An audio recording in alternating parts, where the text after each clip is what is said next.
Mbote bisika nyonso bozi occasion malamu ya kolanda magazine d'actualité Glody Mac News. Tofongola basangola biso na pokwa lelo na o etali embouteillage na ville province de Kinshasa ekolimwaka mukolonini. Awa toza na route bypass embouteillage ya dégâts ezoki pena RT tina 21h. Tolanda elema oyo. Embouteillage ya makasi na route principale na Bel Air. Tokosenga kaka na gouverneur de la ville de Kinshasa Papa Daniel Bumba tala makambo oyo ya embouteillage oyo ezali ko déranger na commune Masina na quartier sans fil na route Betani musala kitoko ezosala na réhabilitation ya nzela. Tolanda elema oyo. Topesi ba félicitations na gouverneur de la ville Papa Daniel Bumba ndenge bazali kosala nzela na Masina na Betani na impact na idéologie. Tikala kaka wana na commune ya Masina na route tribunal nzela ya kobeba makasi mvula te ya mukie ebeti nzela ebebi makasi ba chauffeur ya moto balelaki na micro ya magazine Glody Mac News. Tolanda elema. Totikala kaka na Masina na sans fil population baleli na micro ya magazine Glody Mac News ndenge mai etondi mingi na nzela. Kuna kupata makasi kuma yekele makile na nzela wana. Donc ya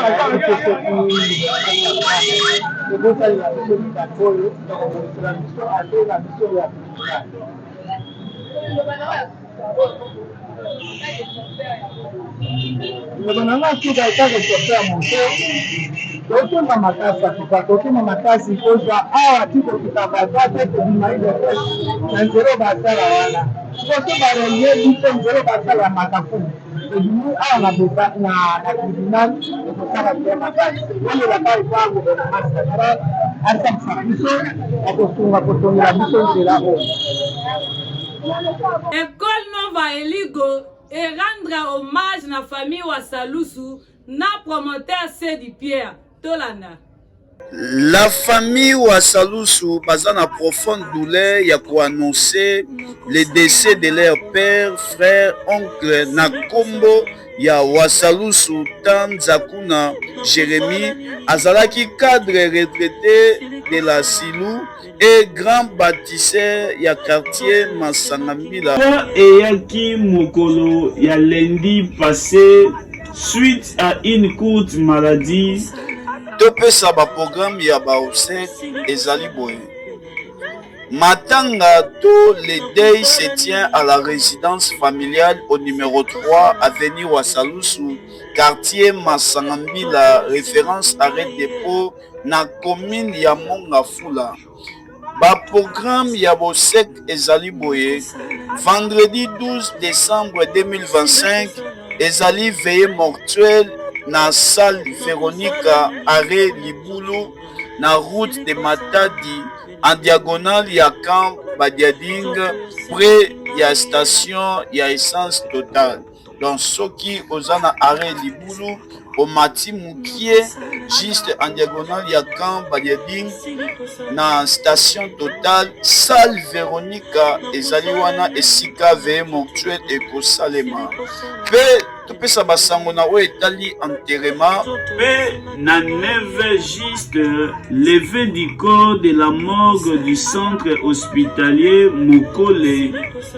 À 10h juste ekozala office religieux, témoignages et derniers hommages à la salle Véronica. Et na 12h30 ekozala départ pour l'inhumation au cimetière chemin du paradis 2. À 15h30 ekozala bain de consolation à la salle Véronica. Famille Wasalusu et Betty Sete Koloba Entre-temps, le recueillement se tient aux adresses suivantes. Avenue Ngandajika numéro 23, quartier Masangambila, na commune ya Mongafula. Référence arrêt dépôt na Mongafula. Programme et enterrement ezali prévu samedi 13 décembre 2025 na cimetière chemin du paradis D et le recueillement et bain de consolation et Kosalema na salle Véronica. Communiqué signé famille Wasalusu biso magazine Glody Mac News tolobi kaka sango ya mawa ekomela biso na bandaku tokende kopartage mawa oyo na famille Wasalusu.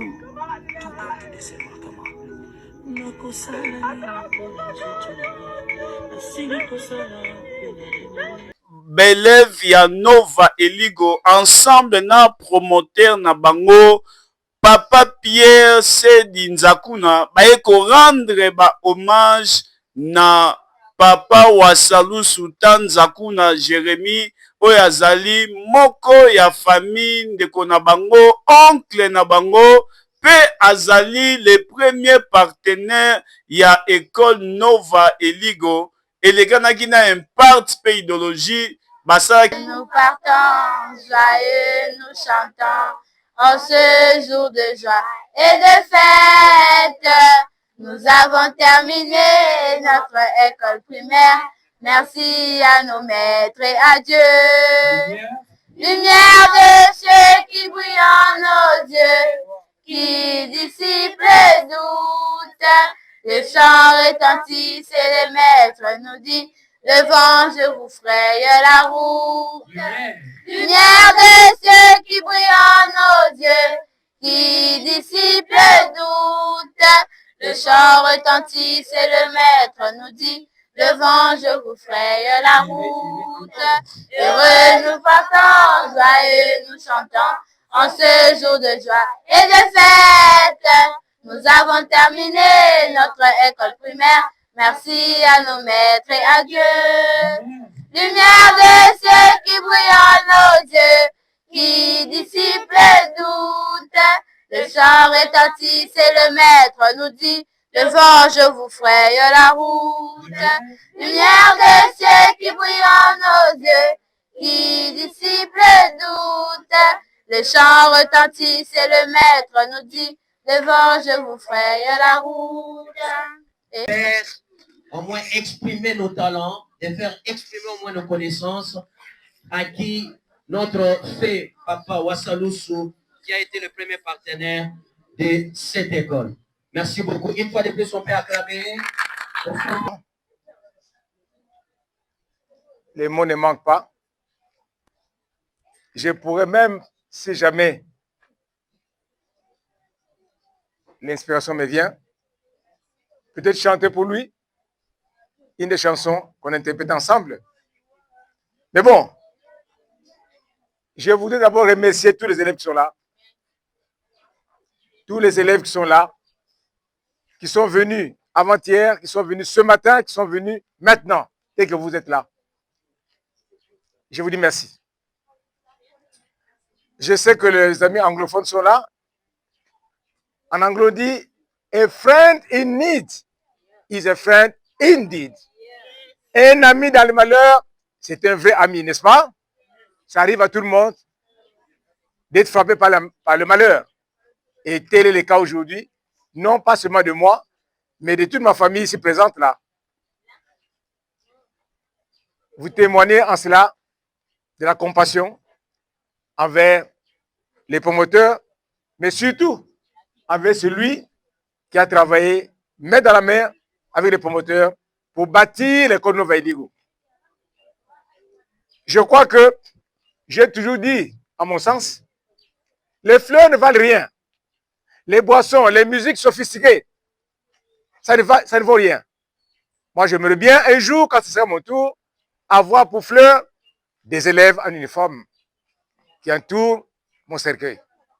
Donc, ce que vous faites là, c'est exactement ce que mon oncle, mon grand ami, Et mon fils est en train de vivre aujourd'hui là où il est parti, au paradis. Des champs, encore des champs. Il n'a plus besoin de tout ce tintamarre qu'on entend passer par là. Il a besoin de chants, des anges qui chantent. C'est ça le plus important. Donc, encore une fois, vous avez professeur, personne n'est obligé de venir. Depuis cette venue, je vous suis reconnaissant. Je vous suis 1000 fois reconnaissant parce qu'en ce moment de deuil, vous êtes à côté de moi et ça me va tout droit au cœur. Ce sont des moments difficiles à traverser. Hélas, ça arrive. Ma famille qui est là, nous avons connu Papa Wassa comme cadre à Silou. Nous l'avons connu comme un grand distributeur de ciment. Mais voilà l'œuvre de Papa Wassa. L'existence même de l'école Noveligo va nous rappeler toujours qu'il a été là un jour. Et comme le hasard n'existe pas, nous avons quitté l'arrêt de dépôt dans ce bâtiment. Nous sommes venus sur son avenue, sur la rue qui porte son nom. Et aujourd'hui, à l'école maternelle, les enfants, c'est devenu une chanson. Parce qu'ils doivent situer d'abord leur école. Mon école s'appelle Noveligo. Elle est située sur la rue Wassalusu. Tous les temps, c'est comme ça. Donc, ce nom Wassalusu va rester gravé dans la mémoire de beaucoup d'enfants. De beaucoup d'enfants. Donc, chers collaborateurs, chers membres de famille, chers élèves, je ne vais pas m'attarder ici parce que le temps est précieux et nous sommes dans une saison plus... Olingi otangisa bana na yo na école ya qualité, école o ezana ba norme, Nova Eligo. Tout le monde, je tenais à vous présenter cette belle salle de l'Athénée Royal Nova Eligo, construite par M. Cédé Pierre Nzakuna, qui est le promoteur de cette école. Pour lui-même, au pays de parcelles, il a voulu prendre cet argent pour mettre les élèves dans de bonnes conditions. Et nous pouvons voir cette salle qui en est la preuve. Nous pouvons voir, il y a des carreaux, il y a des rideaux, il y a des plafonniers. Et je n'ai jamais vu une salle pareille qu'à Nova Eligo. Nous pouvons voir dans beaucoup des écoles, il n'y a pas de salle comme dans cette salle. Parce que moi, j'ai commencé dans cette salle, c'était encore inachevé l'année passée. Et voilà, dans cette année ici, il y a quelques mois seulement, il a investi beaucoup d'argent pour cette salle. Et je tenais à le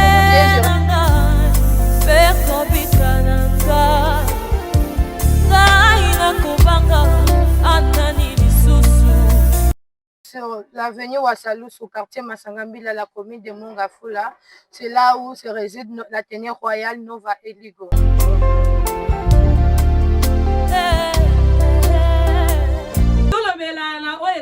La police nationale congolaise, le commissaire général de la police nationale congolaise, le commissaire divisionnaire principal de la police nationale congolaise, le général Benjamin Alongaboni, alobela qui pèseur pour notre tracasserie et l'équipe en makasi. Tolana. Maïmatali tracasserie et l'équipe pèseur. Laquelle bisabino mbalebele mais on dirait matoi. Il faut déboucher. Et la plupart des codes de la route étaient faisant fonction.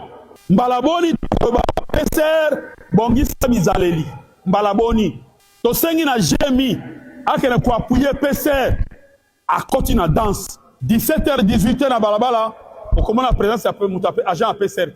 Jusqu'à ce que forces armées, et auquel mission Mawa, et comme continue la mission renfort. Natango bozali wana na ngai na pesa na koga soni et pour na PCR malé tokozwa solution malade ya kambangu mais si la malé tokosil sa bokono bona na ba commandant commissariat sous commissariat na commissariat urbain amigo ezali esika babombaka babuki mibeko mais na bo moto bakabolaka bana basi ba mikolo boko 5 bango esika moko na basi na bana nami réseaux sociaux et sengonini yo mutu ya bwanya to mutu ya mayele okangami na réseaux sociaux tant musuzo ko lakisa bitene bya nzoto bya yo na réseaux sociaux to pe ko mama ma salité na réseaux sociaux nazali ko rappeler bino to yeba na bolamu nde to telemi awa ko bana plénière et assemblée provinciale de Kinshasa, présence ya Sa Majesté honorable David Matadi Kibala azalaki wana tolanda. Kinshasa, tunanga nini honorable Sa Majesté David Matadi Kibala yesi andimama na population congolaise ya ville province de Kinshasa bandima kaka honorable Sa Majesté David Matadi Kibala bakisela l'homme du peuple bakisela lisusu papa social loboko pete la population bayoki azokende na assemblée provinciale ya ville province de Kinshasa nzela etondi. Merci papa. Dama pambola na eloko osala pona bana yo na oede biso. Merci, que Dieu vous bénisse. Fema kinkwemi Matadi Kibale telu fuba mfume nyawa ruje Fema kinkwemi Matadi Kibale telu fuba mfume nyawa ruje nyawa ruje nze Fema kinkwemi nze Yayi Kibala la fille de Sa Majesté Groupe Makikwemi Jumbila me pa film odilisi banto Groupe manene merci buma moninga ya David Matadi Kibala Debo tu kompute de yui kugeta se Bakime ba sebunte Bakimbalele ndemolo Bakimbalele ndemibe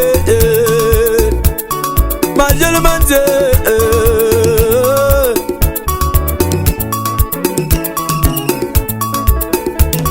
Groupe Makikwemi Kulunte Matadi Kibale Groupe Makikwemi Matadi Kibale Tienu kula fumo nyawa bouche Groupe Makikwemi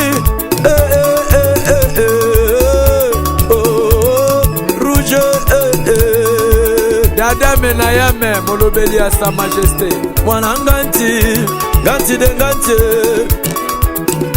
Kemfuma de tuko kaluta tunzame Anibaka buba wine Matadi Kibala puvalende Yelo ke mundo kabasi kumono di Kibala Groupe Makikwemi nyawa rouge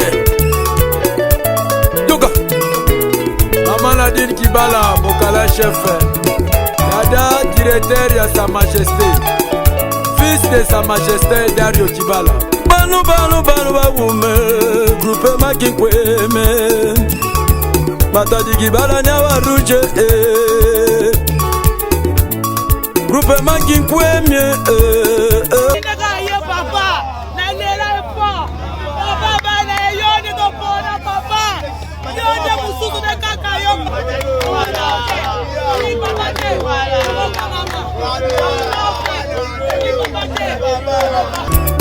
Bakimbalele ndemolo Bakimbalele ndemibe Majel manje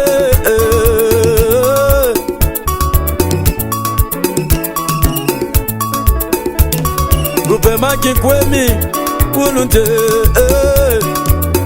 Matadi Kibale Groupe Makikwemi Matadi Kibale Descendre ya Sa Majesté honorable David Matadi Kibala kuna na bandundu bayambaki na impact pona kokende kotia kimia na phénomène mobondo tolanda elema oyo Bandundu, province, dans l'ancienne formule. Donc nous sommes ici en Mbankana, ça c'est le village Mbankana, ça c'est le marché Mbankana.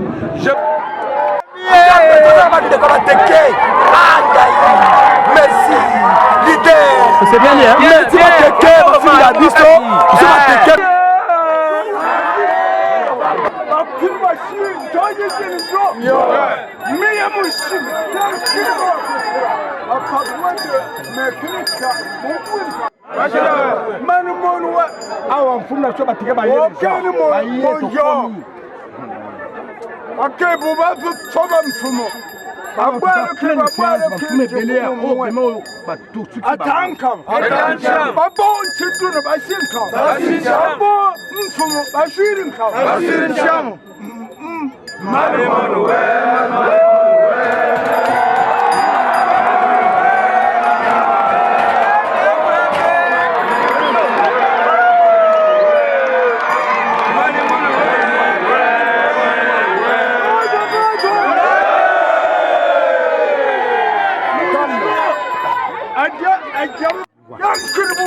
ezalinga funa koma na kotikala te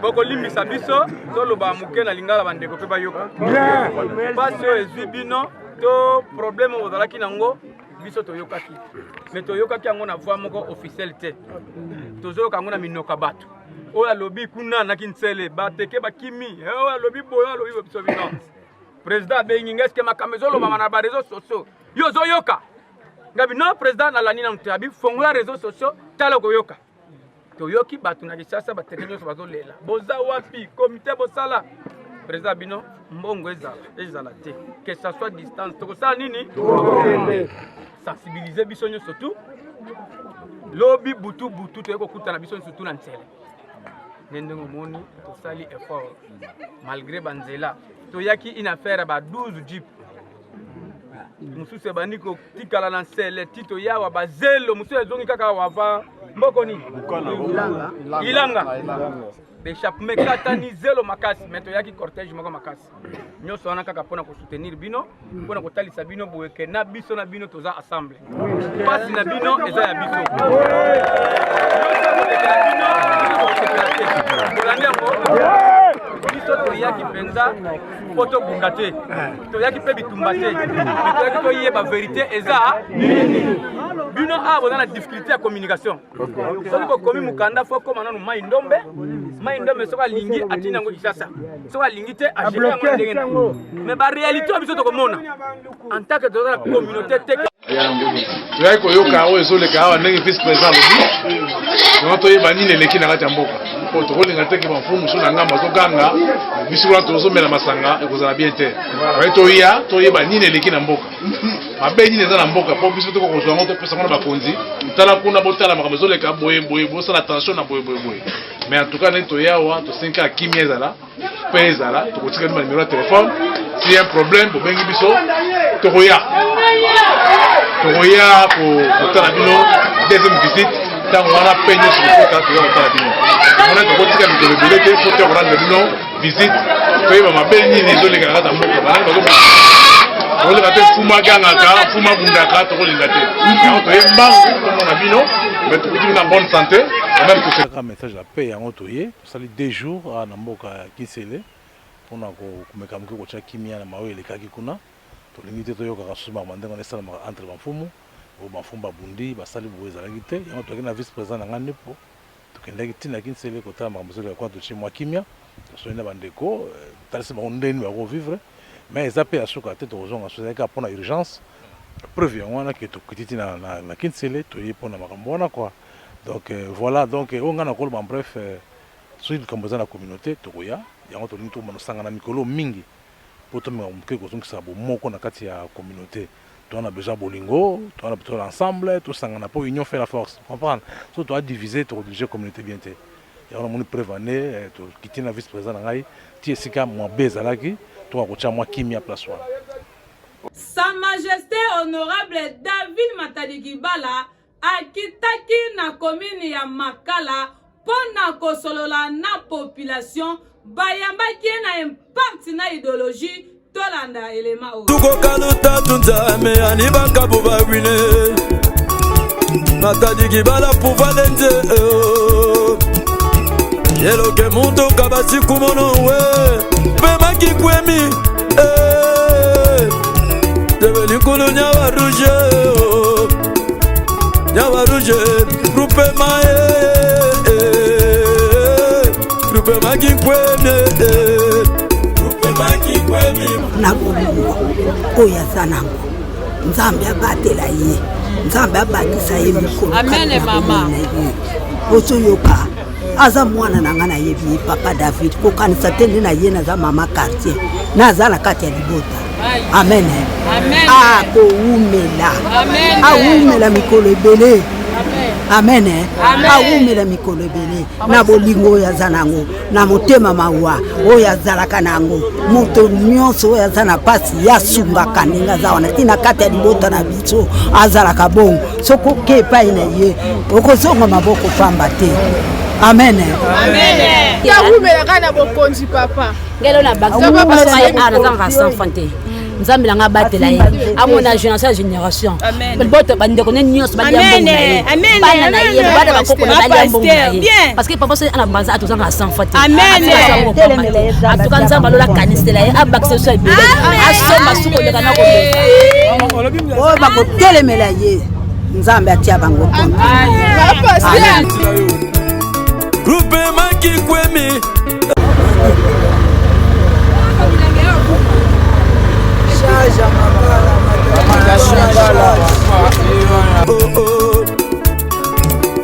Yajime Yajime je vais lever moi la tête Matadi ki bala yumira me pa filmo de la baro Ba wini bali kalobo Matadi ki bala Zanum fuba fume Kensa supulu bonje 3 tokomi na verset du jour oyo toyokaka liloba ya Nzambe. Je suis venu encore, Dieu m'a envoyé pour te dire ou t'annoncer la bonne nouvelle. Aujourd'hui, Tokolubila, si j'ai mon coup, il y a délivrance pour la vie na biso.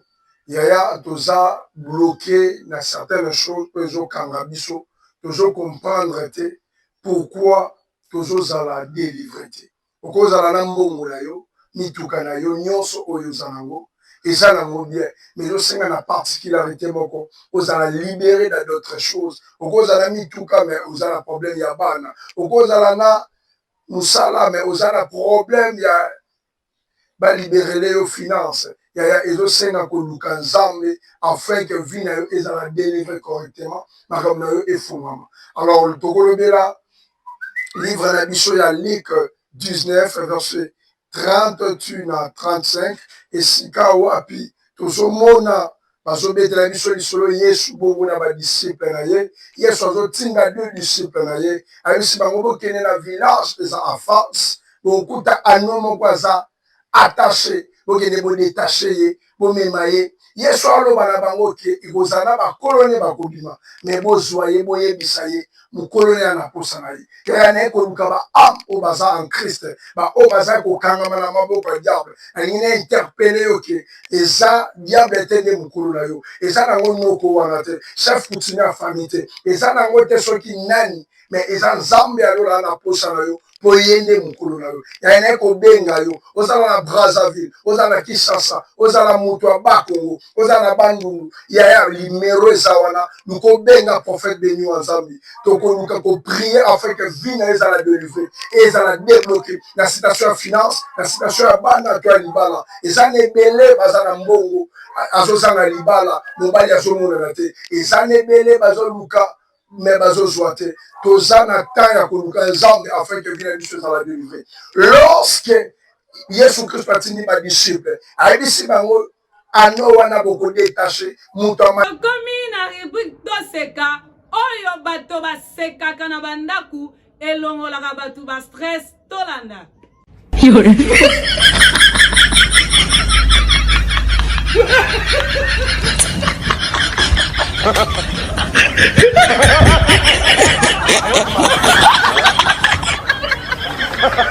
tokomi na rubrique na biso ya invité du jour tolanda.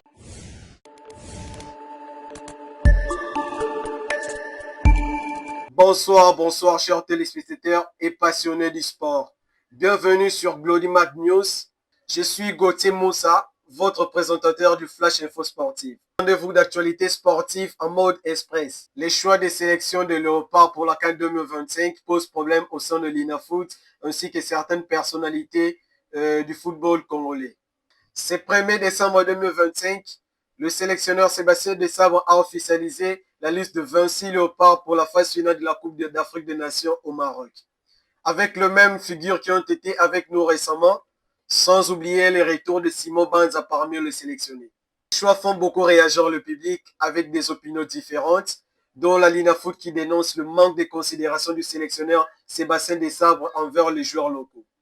Et Jeanne Kabongo qui à son tour dit que la République démocratique du Congo triche en utilisant le talent qu'elle n'a pas formé. L'ancien international congolais Matumo Nazola s'est exprimé son détour sur l'absence des joueurs locaux dans la liste de Sébastien Desabre.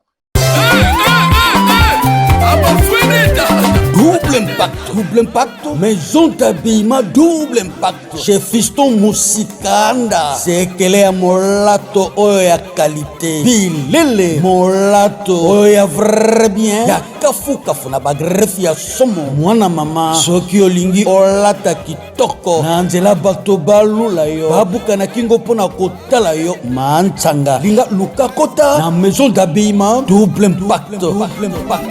Chez Fiston Musikanda yende ayebi sekele ya molato ezala pona anniversaire na yo mariage basorti oya vrai bien basoirée toutes sortes ya manifestation pona habillement luka mona Fiston Musikanda na maison d'habillement double impact. Maison d'habillement double impact ezwami na komi ya monga fula référence masanga mbila ya kati tuna balakisa yo Fiston Musikanda abongiseli bino bilamba bilele molato oyo esengeli jivinsinde makambo e bagrefo oyo adanse mwana mama chez Fiston Musikanda okuta bachemise ya bien bapantalon bansemble bacomplet oyo kafu bilele nyonso okoluka ezali o na bacouleur appréciable babasket sandal bachaussure homme oyo ya kokolo pona molato mwana mama yanga ndeko yebela maison double impact chez Fiston Musikanda sekele ya molato na komini ya monga fula voix masanga mbila ya kati téléphone plus 243 815 974 601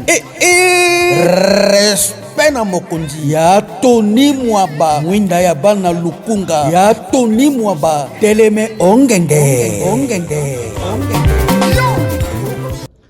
tokomi na suka ya basango na biso ya pokwa ya lelo nayebi ete bozalaki ebele makasi liboso ya baposte téléviseur mpona kolanda magazine d'actualité Glody Mac News liboso ya micro liboso ya caméra eza wa bino yaya ya bino leki ya bino mwana ya bino tantine journaliste Colette Matabwele la cadette de la presse congolaise. Ba mama ba papa ebongo biso bilenge basi pe bilenge mibali oyo tozalaka toujours na bandako pona kolanda magazine d'actualité Glody Mac News. Napesi merci na équipe technique oyo accompagnaka toujours magazine na bandako.